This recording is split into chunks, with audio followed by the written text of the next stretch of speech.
Hello and welcome to Top Tip Tuesday. This one is all about picture books for all ages. So, I don't want anyone to think that picture books are just for younger children.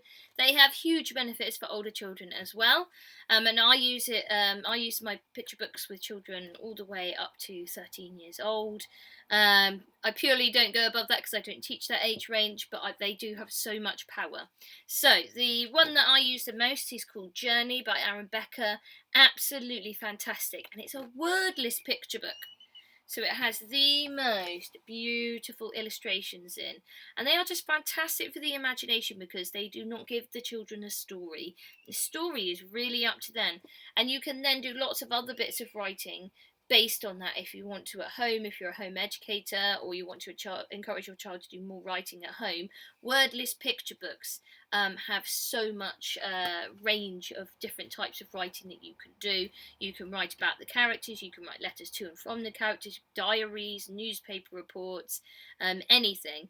And because they don't have the words in, they are not inputting the story for the children. They need to come up with their own ideas, which they absolutely love. Ones that do have words in, even things like that, the classic Julia Donaldson picture books, which are now so popular, they are really good examples of rhythm, of rhyme, and of how to build up a story. So older children can use that, and you can teach them the techniques of how to use rhythm and rhyme in their story to build it along without having that traditional beginning, middle, and end type thing. It's a very different way of writing, and some children actually prefer that. So you can use those to their advantage. Also, children just really like listening to them. Sometimes they don't want to sit and listen to a long book.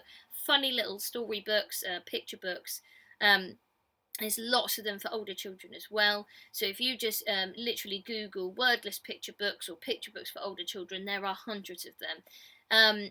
And you can order them on Amazon, for £3-4. So I would say the power of picture books for creative writing is amazing. So if anything you could do, go away and look at this one because it's brilliant. Thanks very much. See you next week.